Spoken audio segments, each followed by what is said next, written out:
फिर से आप सभी का स्वागत है मिनी अटेम्प्ट के ऑनलाइन क्लासेस में।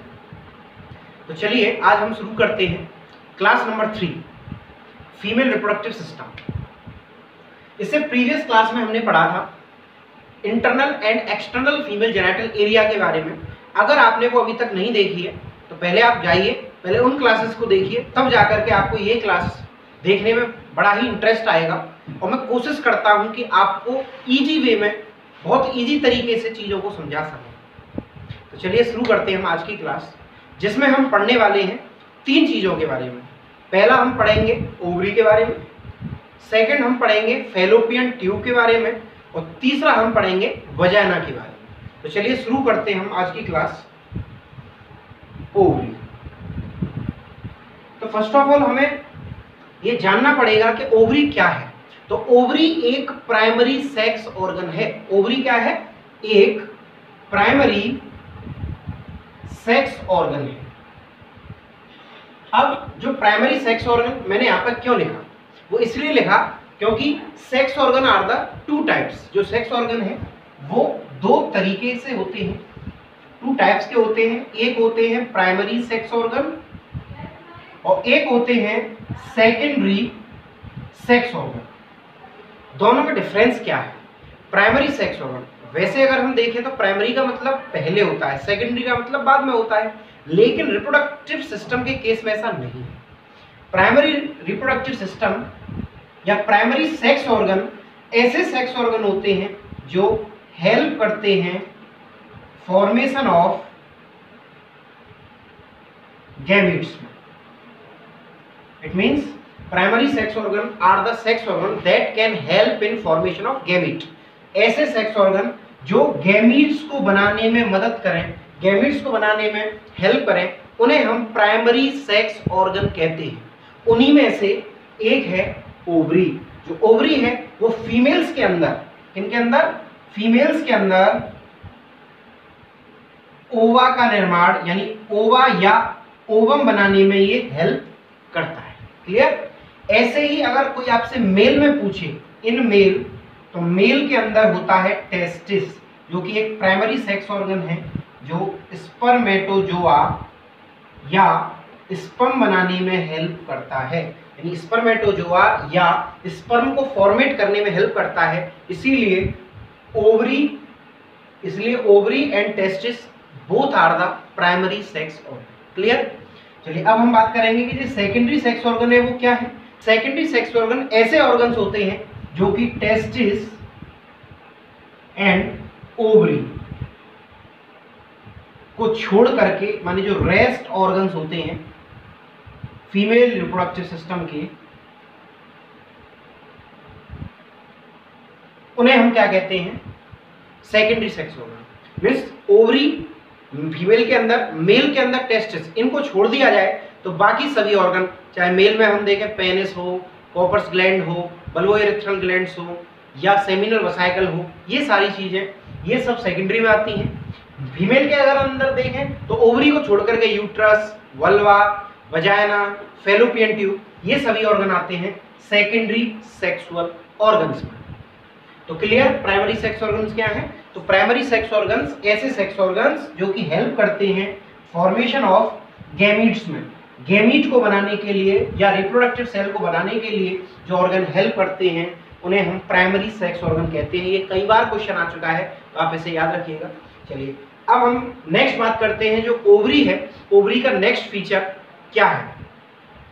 तो जो ओवरी है वो संख्या में 2 होती हैं। ये 2 ओवल शेप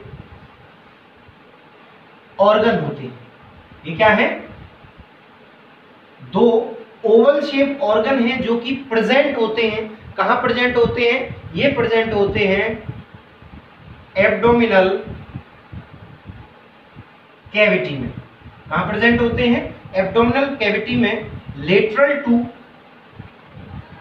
यूट्रस, माने यूट्रस के लेटरल साइड में एब्डोमिनल कैविटी के अंदर जो ओवरी हैं वो पाई जाती हैं या प्रेजेंट होती है। उसके बाद में बात आती है जो ओवरी है उसका नेक्स्ट फीचर क्या है। जो ओवरी है वो हेल्प करती है formation of reproductive reproductive cells, जो रिप्रोडक्टिव सेल हैं उन्हीं को हम गैमीट्स भी कहते हैं। क्या कहते हैं इन्हें हम? गैमीट्स। यही जो रिप्रोडक्टिव सेल हैं इन्हीं को हम गैमीट के नाम से जानते हैं। और ओवरी जिस गैमीट का निर्माण करती है उसे हम ओवा या ओवम कहते हैं। ठीक है, क्लियर है यहाँ तक? चलिए उसके बाद में नेक्स्ट इसका फीचर है, जो ओवरी है वो formation and secretion of hormone करती है। क्या करती है? माने हार्मोन का फॉर्मेशन और सीक्रेशन करती है। वो हार्मोन्स हैं, पहला है ईस्ट्रोजन। वो कौन कौन से हार्मोन हैं? पहला है ईस्ट्रोजन, दूसरा हार्मोन प्रोजेस्टेरोन और तीसरा हार्मोन होता है इनहिबिन। कौन सा? इनहिबिन। तीन तरह के हार्मोन सीक्रेट करती है, एक ईस्ट्रोजन, एक प्रोजेस्टेरोन और एक इनहिबिन। ठीक, ये जो एस्ट्रोजन हार्मोन है वो रेस्पॉन्सिबल होता है, एस्ट्रोजन प्रोजेस्टेरोन दोनों ही, मेंस्ट्रुएशन साइकिल के लिए। और जो इनहिबिन है, इनहिबिन वो क्या करता है? ये डिक्रीज कराता है, decrease the secretion of FSH। क्या करता है ये? FSH यानी फॉलिकल स्टिमुलेटिंग हार्मोन के सीक्रेशन को घटाता है या डिक्रीज करता है, जिसकी वजह से मेंस्ट्रुएशन साइकिल में एक्स्ट्रा या ओवर प्रोडक्शन न हो जाए ओवम का। क्लियर? चलिए, ये सभी फीचर्स आपने देखे ओवरी के बारे में। अब हम बात करेंगे नेक्स्ट इसके साइज की। तो जो ओवरी का साइज है वो कितना होना चाहिए? उसका जो साइज होता है ओवरी का वो होता है 3 × 2 × 1 सेंटीमीटर। बड़ा ही इजी है इसको याद करना। 3 सेंटीमीटर इसकी लंबाई होती है, 2 सेंटीमीटर इसकी चौड़ाई होती है और 1 सेंटीमीटर यानी 1 सेंटीमीटर ये मोटा होता है। तो ये है इसकी डायमेंशंस या हम कह सकते हैं साइज ऑफ ओवरी। क्लियर? उसके बाद में नेक्स्ट बात आती है इसकी स्ट्रक्चर के बारे में। तो जो ओवरी है उसकी स्ट्रक्चर क्या है? संरचना।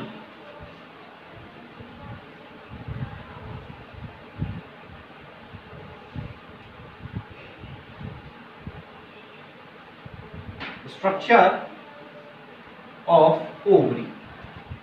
तो जैसा कि हमने प्रीवियस लेक्चर्स में भी स्ट्रक्चर के बारे में पढ़ा है, तो स्ट्रक्चर में हम क्या पढ़ते हैं कि उसमें एक्सटर्नल इंटरनल कौन कौन से पार्ट हैं या कौन कौन सी लेयर होती हैं या कौन कौन से अदर सिस्टम्स उसके अंदर होते हैं। अब हम बात करेंगे स्ट्रक्चर की। तो स्ट्रक्चर अगर हम ओवरी की बात करें तो इसमें 2 स्ट्रक्चर्स हम देखेंगे इसमें। क्या? एक आउटर स्ट्रक्चर और एक इनर स्ट्रक्चर। जो ओवरी है उसकी स्ट्रक्चर कितनी है? 2, एक आउटर स्ट्रक्चर, एक इनर स्ट्रक्चर। सामने एक छोटा सा डायग्राम है जिसके द्वारा मैंने आपको समझाने की कोशिश की है, जिसके थ्रू कि इसमें कॉर्टेक्स, मेडुला, ओवेरियन फॉलिकल, बहुत सारी इसमें पार्ट्स हैं। तो सबसे पहले हम बात करेंगे आउटर पार्ट की। तो जो ओवरी है उसका आउटर पार्ट होता है कॉर्टेक्स। जो ओवरी है उसका आउटर पार्ट कौन सा होता है? कॉर्टेक्स। और इसका जो इनर पार्ट है उसे हम क्या कहते हैं? मेडुला। तो आप इस डायग्राम में देखिए, ये जो आउटर पार्ट मैंने बनाया है, जिस जगह ओवेरियन फॉलिकल्स पाए जाते हैं, क्या पाए जाते हैं? ओवेरियन फॉलिकल्स पाए जाते हैं, उसी पार्ट को हम कॉर्टेक्स कहते हैं, यानी आउटर पार्ट है। कॉर्टेक्स क्या है? एक आउटर पार्ट है और इसके अंदर ओवेरियन फॉलिकल्स, ध्यान दीजिएगा, ओवेरियन फॉलिकल्स प्रेजेंट होते हैं। माने ओवरी के अंदर कोई आपसे पूछे कि ओवेरियन फॉलिकल्स कहाँ होते हैं, तो वो पाए जाते हैं कॉर्टेक्स में, नॉट मेडुला पार्ट में। मेडुला में नहीं, कॉर्टेक्स पार्ट। अब जो मेडुला है जिसको हम इनर पार्ट कह रहे हैं, उसमें क्या होता है? तो जो इनर पार्ट है, ये जो इनर पार्ट है अंदर की तरफ जो मैंने डॉट डॉट करके आपके सामने बनाया है, तो इसमें होता है blood vessels, nerve vessels, lymph vessels,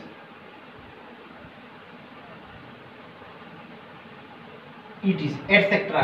ये सभी चीजें जो वेसल्स हैं, जितनी वेसल्स हैं, nerve vessels, lymph vessels, blood vessels, ये सभी वेसल्स हमारी मेडुला पार्ट में यानी इनर पार्ट ऑफ ओवरी के अंदर पाया जाता है। क्लियर आपको? चलिए उसके बाद में बात आती है नेक्स्ट पार्ट ओवरी का। हमने यहां पर बात करी कि ओवरी के स्ट्रक्चर में जो कॉर्टेक्स पार्ट था, कौन सा पार्ट? Cortex part. उस कॉर्टेक्स पार्ट में पाए जाते हैं ओवेरियन फॉलिकल्स। क्या पाया जाता है? ओवेरियन फॉलिकल्स पाए जाते हैं। ये जो ओवेरियन फॉलिकल्स हैं वो किस समय बन जाते हैं या किस समय इनका फॉर्म होना शुरू होता है? तो 20 वीक्स माने 20 वीक्स 20 हफ्ते का जो फीटस होगा, कौन होगा? 20 हफ्ते का जो फीटस होगा, 20 वीक का जो फीटस होगा, उसमें कंप्लीटली फॉलिकल्स बन जाते हैं। क्या होता है? 20 वीक के फीटस में कंप्लीट फॉलिकल्स फॉर्म हो जाते हैं। ठीक है, 20 वीक के फीटस में कंप्लीट फॉलिकल्स फॉर्म हो जाते हैं, बन जाते हैं, जिनकी संख्या होती है, अक्सर करके पूछा जाता है, ऐसे आप ध्यान रखिएगा संख्या को। तो एट बर्थ माने बर्थ के समय पर इनकी संख्या होती है लगभग 2 मिलियन। कितनी होती है इसकी संख्या? 2 मिलियन।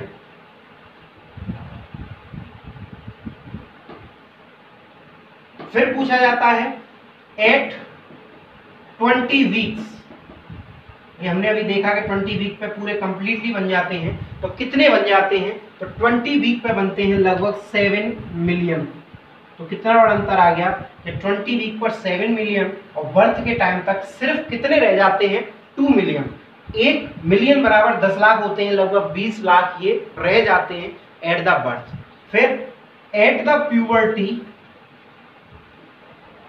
इनकी संख्या और घट जाती है और प्यूबर्टी के समय पर ये ओनली रह जाते हैं 4 लाख, यानी 4 लाख इनकी संख्या रह जाती है। और एट मीनोपॉज यानी जिस समय मेंस्ट्रुएशन साइकिल कंप्लीटली स्टॉप हो जाती है, उसी को मीनोपॉज कहते हैं। मीनोपॉज क्या है? Completely cessation of menstruation cycle. उस समय तक ये घट करके लेस देन 10,000 हो जाते हैं। कितने रह जाते हैं? Less than 10,000। तो ओनली 10,000 फॉलिकल्स बचते हैं एट द मीनोपॉज के टाइम। क्लियर है? तो हमने पढ़ा डिस्ट्रीब्यूशन ऑफ ओवेरियन फॉलिकल्स, माने कितने कितने फॉलिकल्स कितने समय बन जाते हैं। एक बार फिर से हम इसको एक बार रिवाइज कर लेते हैं। जो ओवेरियन फॉलिकल्स हैं वो 20 वीक्स तक कंप्लीटली फॉर्म हो जाते हैं और एट 20 वीक 7 मिलियन इनकी संख्या होती है। बर्थ के समय पर ये घट के 2 मिलियन रह जाते हैं और प्यूबर्टी के समय पर ये 4 लाख होते हैं और आफ्टर द मीनोपॉज ये लेस देन 10,000 यानी 10,000 इनकी संख्या कुल रह जाती है। ठीक, चलिए उसके बाद में अब हम नेक्स्ट बात करेंगे अगला ऑर्गन जिसको हम फैलोपियन ट्यूब के नाम से जानते हैं।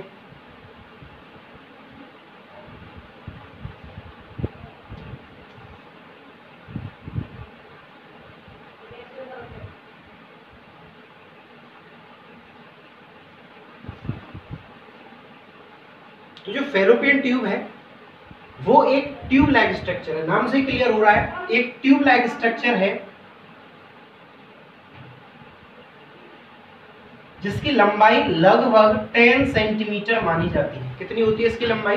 लगभग 10 सेंटीमीटर होती है और एक ट्यूब लाइक स्ट्रक्चर होती है जो कि एक्सटेंड होती है, माने कहां से कहां तक पाई जाती है? तो extend from uterus to ovary.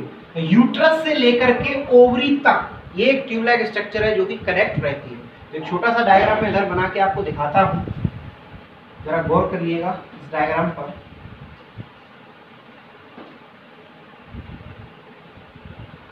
तो इधर मैंने ये बनाया यूट्रस और ये जो स्ट्रक्चर है यहाँ से लेकर के यहाँ तक जो मैंने बनाई है इसको हम कहते हैं फैलोपियन ट्यूब। ये जो फैलोपियन ट्यूब है वो ओवरी से लेकर के यूट्रस इन दोनों के बीच में एक कनेक्शन, एक जोड़ की तरह बनी हुई रहती है और एक ट्यूब लाइक स्ट्रक्चर होती है। इसका काम क्या है, वर्क क्या है, और इसका हम वर्क देखें तो ये कन्वे करती है, यानी कन्वे मीन्स होता है ले जाना, convey the sperm towards the ovum, और आफ्टर द फर्टिलाइजेशन, फर्टिलाइजेशन के बाद में it convey the zygote towards the uterus. Means ये जब कोइटस यानी आफ्टर द कोइटस स्पर्म को ओवम की तरफ ले जाना और फर्टिलाइजेशन के बाद में जायगोट को यूट्रस की तरफ लाना, या विदाउट फर्टिलाइजेशन भी ये क्या करती है, ओवा को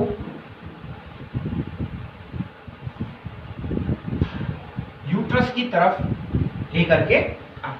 क्लियर है? तो ये हमने पढ़ा इसके बारे में, फैलोपियन ट्यूब के बारे में। और जो फैलोपियन ट्यूब है उसकी लंबाई मैंने आपको बता चुका हूँ 10 सेंटीमीटर है, और ये कन्वे करती है स्पर्म को ओवम की तरफ, जायगोट को यूट्रस की तरफ, और ओवा को भी यूट्रस की तरफ ये कन्वर्ट करती है या कन्वे करती है। इसकी 2 ओपनिंग्स होती है। कितनी ओपनिंग्स होती है इसकी? 2 ओपनिंग्स इसके अंदर। तो 2 ओपनिंग कौन कौन सी है?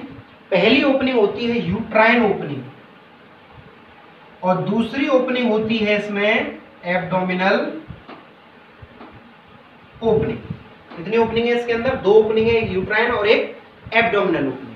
जो यूट्राइन ओपनिंग है वो लगभग 1 mm इसका साइज होता है, 1 मिलीमीटर, और जो एब्डोमिनल ओपनिंग है वो थोड़ी सी बड़ी होती है, लगभग 2 mm। कितना? लगभग 2 mm। इस एब्डोमिनल ओपनिंग को हम पेल्विक ओपनिंग भी कह देते हैं। ठीक है, इसको हम क्या कह देते हैं? पेल्विक ओपनिंग भी कह देते हैं। ठीक, चलिए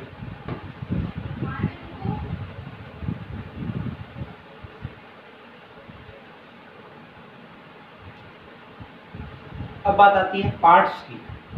पार्ट्स ऑफ फैलोपियन ट्यूब। जो फैलोपियन ट्यूब है इसको हम यूट्राइन ट्यूब के नाम से भी जानते हैं, और इसको हम ओविडक्ट भी कहते हैं।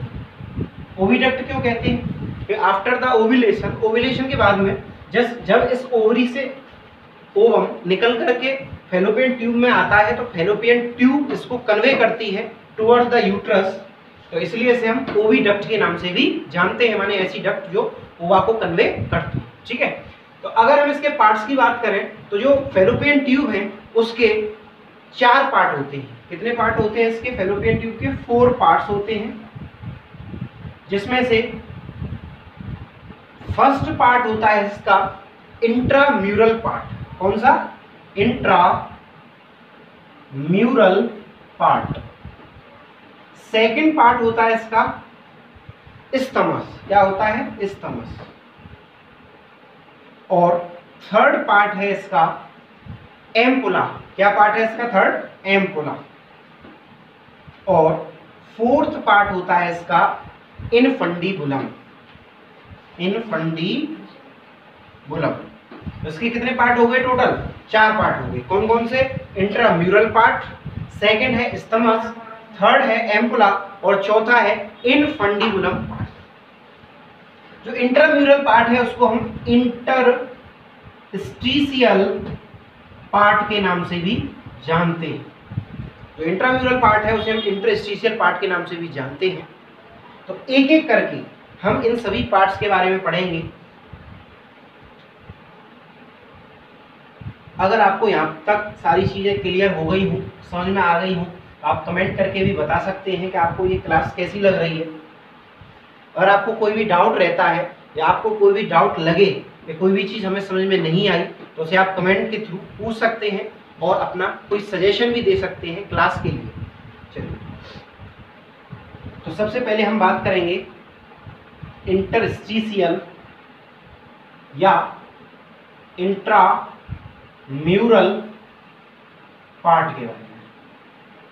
जो इंटरस्टिशियल या इंट्राम्यूरल जो पार्ट है उसकी लंबाई होती है, इसकी जो लेंथ है वो होती है 1.25 सेंटीमीटर। कितनी होती है? 1.25 सेंटीमीटर। नेक्स्ट, इसका जो डायमीटर है वो होता है लगभग 1 mm। इसका डायमीटर कितना होता है? 1 mm। इसकी लेंथ हो गई 1.25 centimetre and diameter is 1 mm 1 millimetre. उसके बाद में जो सेकंड पार्ट है, सेकंड पार्ट उसको हम कहते हैं इस्थमस। जो इस्थमस है उसकी अगर हम लंबाई की बात करें तो वो लेंथ होती है उसकी 2.5 सेंटीमीटर। कितनी होती है इसकी लेंथ? 2.5 सेंटीमीटर। और इसका जो डायमीटर होता है वो होता है लगभग 2 mm। कितना होता है इसका डायमीटर? 2 mm। ठीक। उसके बाद में जो थर्ड पार्ट है उसको हम कहते हैं एम्पुला। क्या कहते हैं? एम्पुला। पहले तो आप नाम ही याद कर लीजिए सभी पार्ट्स के, देन धीरे धीरे करके आप इनकी लेंथ, फिर डायमीटर, फिर ये पार्ट क्या होते हैं उनको याद करिएगा। तो एम्पुला, इसकी लंबाई होती है 6 सेंटीमीटर। कितनी होती है? 6 सेंटीमीटर। और इसका जो डायमीटर होता है वो होता है लगभग 5 mm। कितना होता है? 5 mm इसका डायमीटर होता है। चलिए, उसके बाद में जो लास्ट पार्ट है, फोर्थ पार्ट, जिसको हम क्या कहते हैं? इनफंडीबुलम। क्या कहते हैं इसे? इनफंडीबुलम। और जो इनफंडीबुलम है इसकी लंबाई होती है 1.25 सेंटीमीटर और उसका डायमीटर होता है 6 mm। कितना होता है इसका डायमीटर? 6 मिलीमीटर। कितना होता है? 6 mm। ठीक है, तो हमने ये सभी पार्ट देख लीजिए। अब हम एक एक करके इन सभी पार्ट्स की स्पेशलाइजेशन पढ़ेंगे, यानी क्या क्या इनमें स्पेसिफिक है। तो इंटरस्टिशियल या इंट्राम्यूरल पार्ट सबसे छोटा या सबसे स्मॉलेस्ट पार्ट होता है हमारी फैलोपियन ट्यूब का। तो इंटरस्टिशियल पार्ट क्या है? स्मॉलेस्ट पार्ट है। ठीक है, तो इसको आप नोट कर लीजिए इधर, स्मॉलेस्ट पार्ट। स्मॉलेस्ट पार्ट क्यों है? क्योंकि इसकी लंबाई होती है 1.25 सेंटीमीटर, इसका जो डायमीटर है वो 1 mm है। लेकिन जो इनफंडीबुलम है उसकी भी लंबाई 1.25 है। बस अंतर यहाँ पर इतना है कि इनफंडीबुलम का जो डायमीटर है वो 6 mm है और इस इंटरस्टिशियल या इंट्राम्यूरल पार्ट का जो डायमीटर है वो 1 mm है। कितना है? 1 mm। तो 1 mm होने की वजह से इसका जो पार्ट है वो स्मॉल है। ठीक है, तो ये इसका डायमीटर छोटा होने की वजह से, यानी डायमीटर लेस होने की वजह से ये इस पार्ट से छोटा है। तो इसलिए हम कह सकते हैं smallest part of fallopian tube is known as interstitial या इंट्राम्यूरल पार्ट। उसके बाद में आप खुद ही कमेंट करके बता सकते हैं कि इनमें से सबसे बड़ा पार्ट कौन सा है। तो आप बताइए इसमें से कमेंट करके कौन सा पार्ट है सबसे बड़ा। तो इसका सबसे बड़ा पार्ट है ये एम्पुला। जो एम्पुला है वो वाइडेस्ट और लॉन्गेस्ट पार्ट है। एम्पुला क्या है? Widest and longest part. किसका? फैलोपियन ट्यूब का।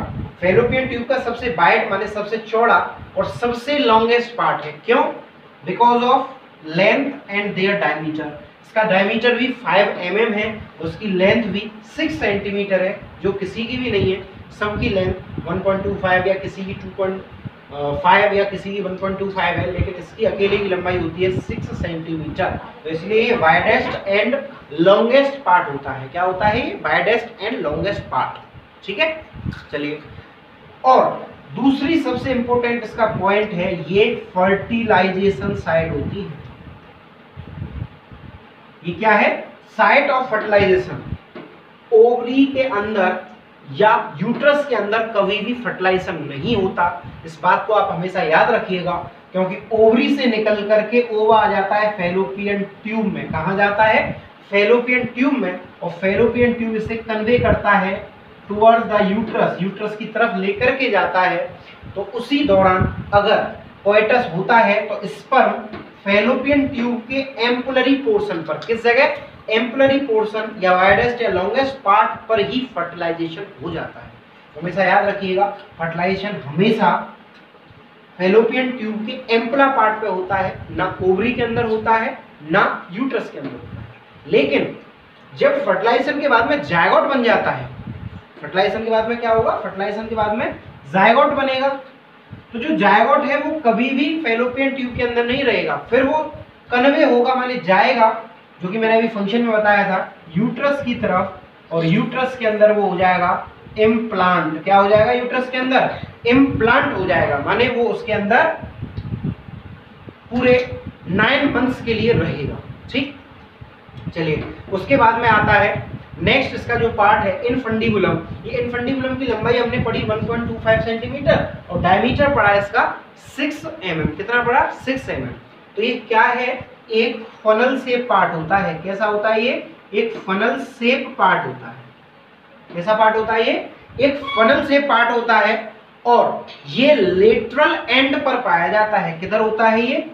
एट लेटरल पार्ट और एंड। ये लेटरल एंड पर होता है, मतलब ओवरी से ऊपर या ओवरी की तरफ, ओवरी के पास, और फैलोपियन ट्यूब के सबसे लेटरल साइड में आप देख रहे होंगे ये जो फिंगर लाइक स्ट्रक्चर है, इस तरीके से जो बनी हुई है फिंगर लाइक स्ट्रक्चर, इस पार्ट को हम कहते हैं फिमरी। क्या कहते हैं हम? फिमरी।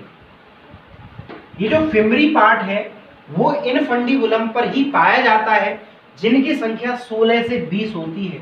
ये 16 से 20 संख्या में फिमरी फिंगर लाइक स्ट्रक्चर पाई जाती हैं, जो कि इनफंडिबुलम पार्ट पर या फनल से पार्ट पर, जो कि लेटरल एंड पर पाया जाता है, उसी में ये होती है। ठीक है, तो अभी इसमें थोड़ी सी स्पेस नहीं है, तो थोड़ा सा इसको मैं रफ कर देता हूँ और रफ करके आगे इन फिमरीज के बारे में और जो फर्दर ये पार्ट है इनके बारे में डिस्कस करेंगे।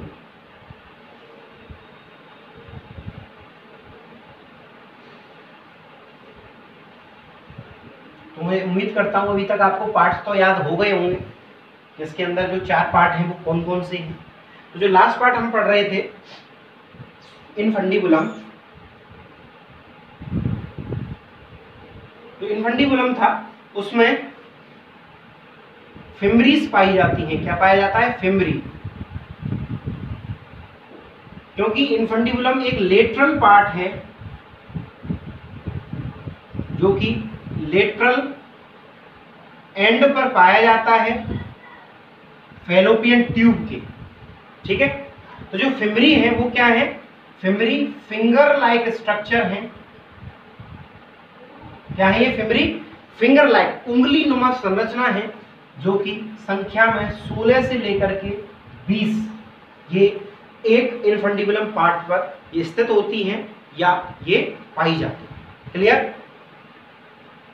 और ये जो फिमरी है इनका वर्क होता है, इनका काम होता है रिसीव करना ओवा को। किसको रिसीव करना?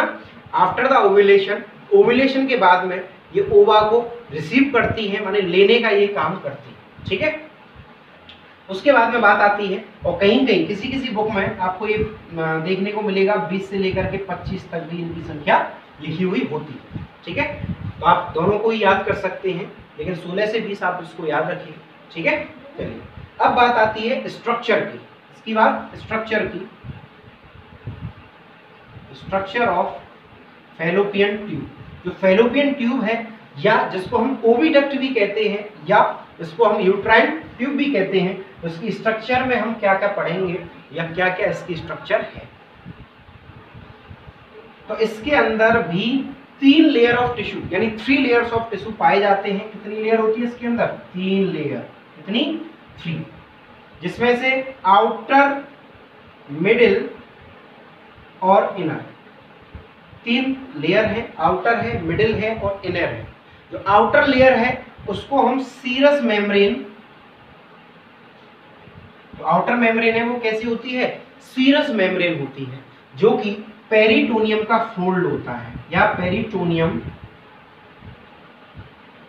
से ये ढकी हुई होती है। सीरस मेम्ब्रेन, इससे पहले भी मैं लेक्चर्स में कई बार बता चुका हूं, serous membrane are the membrane that can secrete some amount of fluid. कुछ अमाउंट में ये फ्लूइड सीक्रेट करती है, या fluid secreting membrane is known as serous membrane.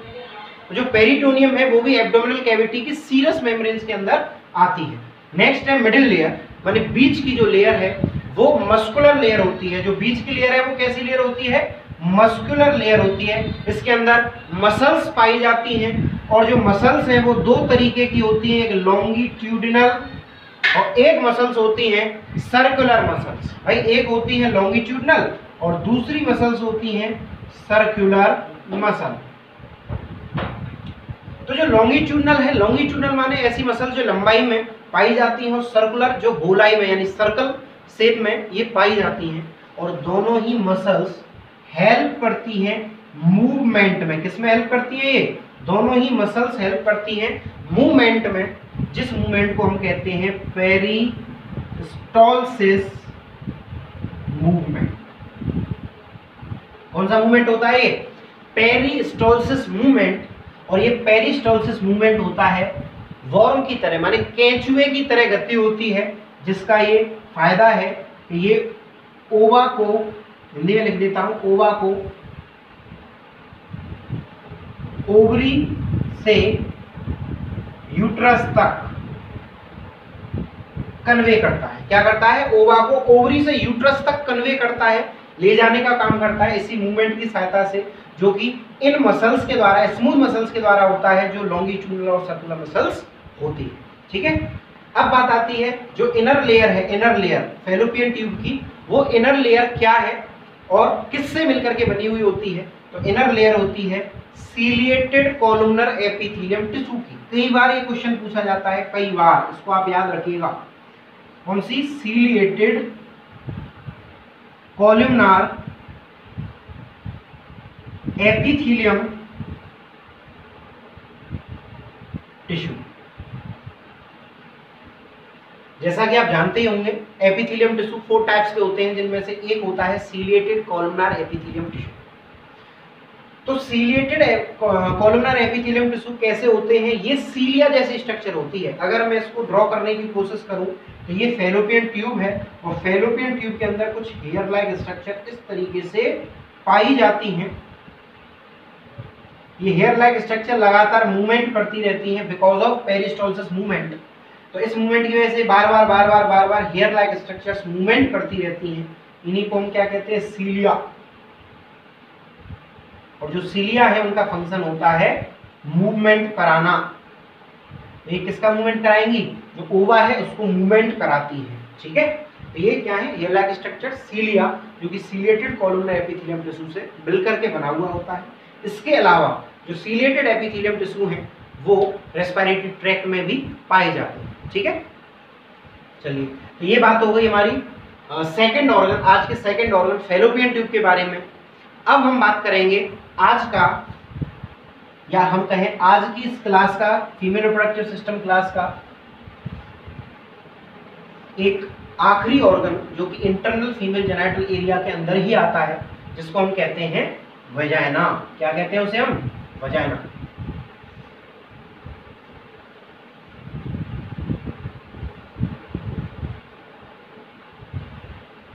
तो अब हम नेक्स्ट ऑर्गन पढ़ेंगे वजाइना। ठीक है, वजाइना क्या है?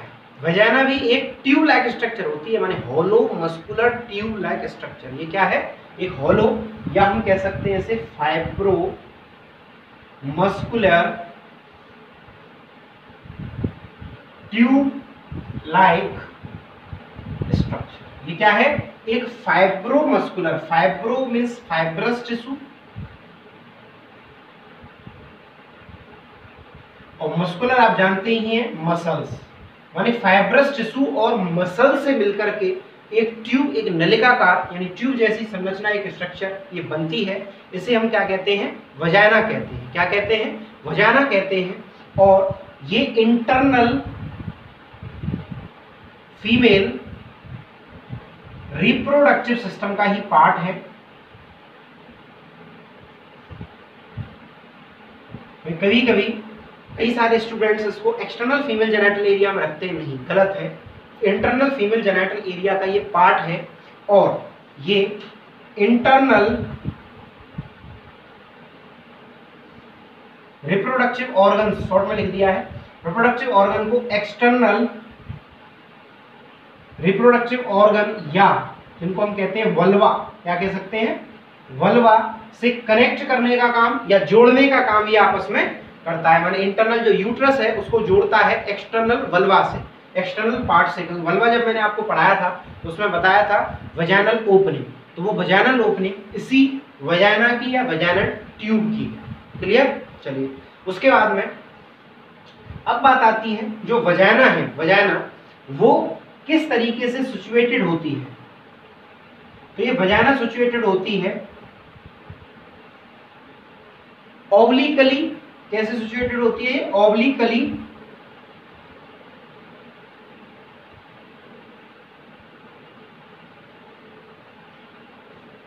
Upward and backward. तो ये ऑब्लिकली अपवर्ड और बैकवर्ड सिचुएटेड होती है। और एंगल की अगर हम बात करें तो 45 डिग्री के एंगल पर ये सिचुएटेड होती है। 45 डिग्री के एंगल पर ये सिचुएटेड होती है। कितने के एंगल पर? 45 डिग्री के एंगल पर सिचुएटेड ये होती है। अब अपवर्ड और बैकवर्ड कैसे, तो एक छोटा सा डायग्राम मैं आपको बताता हूं। ये इस तरीके से अपवर्ड और बैकवर्ड की तरफ गति करती है ये वजाइना, और यहीं से ऐसे इस तरीके से ऑब्लिकली यूट्रस इससे कनेक्ट होता है। एंटीवर्टेड एंटी फ्लेक्स पोजीशन में यूट्रस इससे कनेक्ट होता है। ठीक है? चलिए नेक्स्ट जो वजाइना है, तीसरा इसकी सिचुएशन ये प्रेजेंट होती है between the rectum and urinary bladder. तो जब भी इसका डायग्राम आप देखेंगे या किसी भी मरीज में इसको जब आप देखेंगे तो ये रेक्टम तो इसके बिहाइंड होता है, माने पीछे की तरफ, और यूरिनरी ब्लैडर फ्रंट में होता है। तो हमेशा याद रखिएगा जो वजाइना है वो रेक्टम से आगे की तरफ और यूरिनरी ब्लैडर के पीछे की तरफ पाई जाती है। इसका मतलब हम कह सकते हैं रेक्टम बिहाइंड और यूरिनरी ब्लैडर फ्रंट में इसके होता है। क्लियर? तो इसकी क्या हो गई? सिचुएटेड या ये लोकेशन इस जगह पाई जाती है। चलिए आपको क्लियर हो गया होगा ये क्या है? एक ऑब्लिक ऑर्गन है जो कि ऑब्लिकली बैकवर्ड अपवर्ड गति करता है, 45-45 डिग्री के एंगल पर होता है और in between rectum and urinary bladder ये प्रेजेंट होता है। चलिए अब बात आती है वजाइना की लेंथ के बारे में। तो इसकी जो लेंथ है, लंबाई है, वो डिफरेंट होती है, माने अलग होती है। अगर हम इन एडल्ट में देखें, जो एडल्ट एक वयस्क व्यक्ति में देखें तो इसकी जो लंबाई है वो एंटीरियर साइड की अलग होती है और पोस्टीरियर साइड की अलग होती है। एंटीरियर की होती है 7 सेंटीमीटर। कितनी होती है एंटीरियर साइड की लंबाई इसकी? 7 सेंटीमीटर। और पोस्टीरियर की होती है 9 सेंटीमीटर। ठीक है? एंटीरियर साइड की लंबाई होती है 7 सेंटीमीटर और पोस्टीरियर की होती है 9 सेंटीमीटर। ऐसा क्यों? ऐसा इसलिए क्योंकि जो एंटीरियर साइड है उसकी लेंथ कम है। मैंने अभी आपके सामने एक डायग्राम बनाया था इस तरीके से यूट्रस का। ये यूट्रस यहाँ तक हुआ, तो यहाँ से लेकर के यहाँ तक जो एंटीरियर साइड है वो यहाँ तक देखते हैं और पोस्टीरियर साइड की लंबाई ज़्यादा होती है थोड़ी सी। ठीक है? तो आपको क्लियर हो गया होगा 7 सेंटीमीटर एंटीरियर की लंबाई है और पोस्टीरियर की लंबाई होती है लगभग 9 सेंटीमीटर। अब लेंथ के बाद में नेक्स्ट बात आती है इसके डायमीटर। तो इसका जो डायमीटर है वो कितना होता है? तो इसका डायमीटर होता है लगभग 2.5 सेंटीमीटर। कितना होता है इसका डायमीटर? 2.5 सेंटीमीटर। और डायमीटर में भी कुछ खासियत है। क्या है कि ये अपर साइड से वाइड होता है और लोअर साइड से नैरो होता है। तो ये अपर साइड से वाइड होता है माने चौड़ा होता है और लोअर साइड से ये नैरो होता है। क्या इसका डायमीटर? ठीक है? क्लियर है? माने अपर साइड से थोड़ा सा चौड़ा होता है, वाइड होता है और लोअर साइड से ये नैरो पार्ट होता है। उसके बाद में फिर आती है बात इसके पीएच की। जो पीएच है वो एक इम्पोर्टेंट पॉइंट है वजाइना के लिए। तो पीएच से कई बार क्वेश्चन पूछा जाता है और ये क्लिनिकली भी इम्पोर्टेंट है। तो जो पीएच है वजाइना का वो होता है लगभग 3.5 टू 4.5। कितना होता है याद रखिएगा इसे? 3.5 से 4.5 तक। इसका मतलब ये हो गया हाईली एसिडिक। कैसा है ये? हाईली एसिडिक है। कैसा है? Highly acidic. और ये हाइलिक एसिडिक क्यों बना रहता है, इसके पीछे का कारण है, जो हाइलिक एसिड होने से ये यहाँ पर बेनिफिट है, फायदा है, तो कोई भी अननेसेसरी बैक्टीरिया या वायरस कोई भी वजाना के अंदर एंटर न कर सके, जिससे वजाना के अंदर यूटीआई जैसी डिफरेंट कंडीशंस डेवलप ना हो। ठीक है, तो ये जो हाईली एसिडिक पीएच है, इसको एक बैक्टीरिया के द्वारा, किसके द्वारा? एक बैक्टीरिया के द्वारा मेंटेन रखा जाता है, और उस बैक्टीरिया का नाम होता है डॉर्डरलाइन बेसिलाई। क्या नाम होता है इसका? डॉर्डरलाइन बेसिलाई। याद रखिएगा इसे, ये एक बैक्टीरिया है। क्या है? बैक्टीरिया है डॉर्डरलाइन बेसिलाई, जो कि एक ग्राम पॉजिटिव बैक्टीरिया है और रॉड शेप का होता है। और इसकी कोई शेप पूछे आपसे तो ये रॉड शेप का होता है, और डॉर्डरलाइन बेसिलाई एक ग्राम पॉजिटिव है। और तीसरी इस बैक्टीरिया की मॉर्फोलॉजी कहती है कि ये एनएरोबिक होता है।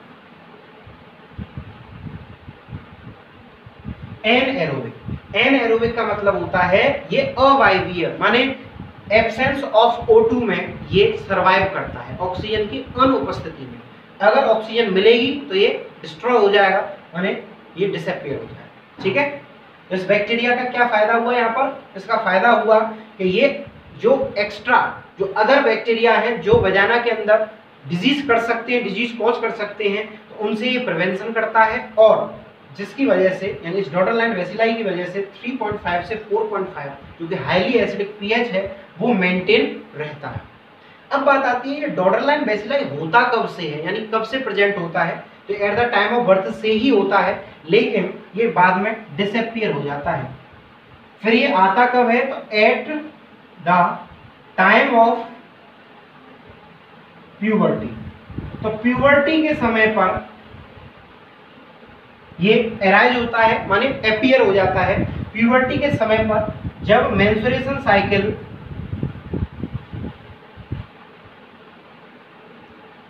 स्टार्ट हो जाती है, माने मीनार्की के समय पर, फर्स्ट मेंस्ट्रुएशन साइकिल के समय पर ये बेसिलाई माने डॉर्डरलाइन बेसिलाई ये शो होता है, यानी वेजाइनल कैविटी में आ जाता है, जिसकी वजह से पीएच 3.5 से 4.5 रहता है। और आफ्टर द मीनोपॉज ये जो बेसिलाई है वो क्या करता है? डिसअपीयर हो जाता है, या हम कहें ये अपनी संख्या को घटा देता है, गायब हो जाता है, क्योंकि उस समय हमें हाईली एसिडिक की जरूरत नहीं। उसके बाद में अब बात आती है, आप सोच रहे होंगे बहुत देर से मैं कह रहा हूँ एक बात को, ये हाईली एसिडिक होता है, ये तो एसिडिक कर कैसे रहा है? तो ये एसिडिक करने का इसका कारण है कि जो डॉर्डरलाइन बेसिलाई है वो क्या करता है? वेजाइनल म्यूकोसा के अंदर जो लैक्टिक एसिड पाया जाता है, जो वेजाइनल म्यूकोसा है उसके अंदर पाया जाता है ग्लाइकोजन, क्योंकि वेजाइनल म्यूकोसा ग्लाइकोजन को करता है स्टोर। तो उस स्टोर ग्लाइकोजन को ये लैक्टिक एसिड में परिवर्तित कर देता है। तो क्या देखा हमने? जो डॉर्डरलाइन बेसिलाई है वो हाईली एसिडिक या एसिडिक पीएच कैसे मेंटेन करता है? तो ये वेजाइनल म्यूकोसा के अंदर स्टोर ग्लाइकोजन को लैक्टिक एसिड में चेंज कर देता है, और उस लैक्टिक एसिड का पीएच होता है 3.5 से 4.5 हाईली एसिडिक, जिसकी वजह से वेजाइना का पीएच भी कितना हो जाता है? 3.5 से 4.5। इट मींस हाईली एसिडिक ये हो जाता है। ठीक है, चलिए उसके बाद में अब हम बात करेंगे नेक्स्ट स्ट्रक्चर ऑफ वेजाइना। ठीक, तो यहाँ तक आपको क्लियर हो गए ये सारी चीजें? डॉर्डरलाइन बेसिलाई के बारे में आप फेमिलियर हो गए, क्लियर हो गए आपको ये सारी चीजें? चलिए, और आपको फिर भी कोई डाउट लगता है, आपको लगता है कि क्लास में इंटरेस्ट नहीं आ रहा है या कम आ रहा है, तो आप कमेंट करके कर सकते हैं, क्योंकि अगर आप एक लाइक या कमेंट करते हैं तो उससे हमारी टीम को भी अच्छा लगता है। तो चलिए वजाइना के स्ट्रक्चर के बारे में लिखते हैं। तो जो वजाइना है उसकी स्ट्रक्चर में हम जैसे हमने औरों की स्ट्रक्चर पढ़ी है, इसकी भी स्ट्रक्चर है।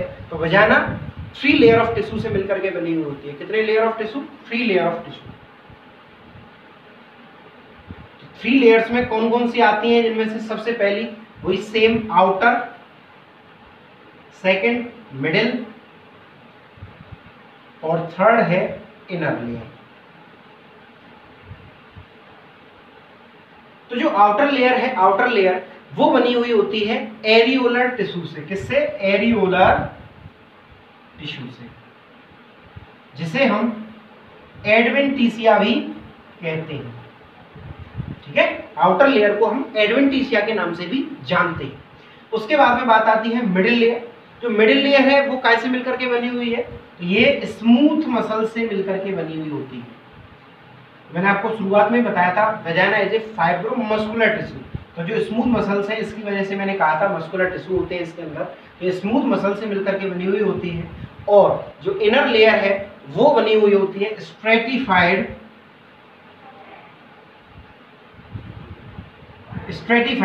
Squamous epithelium tissue. किससे मिलकर के बनी हुई होती है? ये स्ट्रेटिफाइड स्क्वेमस एपिथेलियम टिश्यू से। क्लियर हो गया? तो ये हमने पढ़ा 3 लेयर्स के बारे में, आउटर, मिडिल और inner. Outer areolar tissue, middle smooth muscles और जो इनर है वो स्ट्रेटिफाइड स्क्वेमस एपिथेलियम टिश्यू। उसके बाद में बात आती है इसके फंक्शंस की, यानी वजाइना के जो फंक्शंस हैं वो क्या क्या हैं।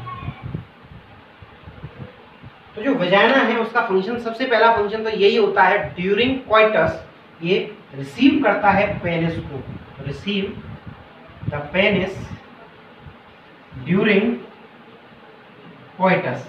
क्वाइटस या सेक्स के दौरान ये रिसीव करता है पेनिस को, पहला फंक्शन। और दूसरा इसका फंक्शन है जो कि इंपॉर्टेंट फंक्शन भी है, इसका सेकंड फंक्शन होता है इट पासेस मेंस्ट्रुअल फ्लूइड। ये क्या करता है? मेंस्ट्रुएशन साइकिल के समय पर मेंस्ट्रुअल फ्लूइड को पास कराने में यानी निकालने में ये हेल्प करता है। और at the time of birth जो बेबी है वो भी इसी रास्ते से, इसी चैनल से एक्सपेंड आउट होता है, माने निकलता है। Clear? This is all about female reproductive system.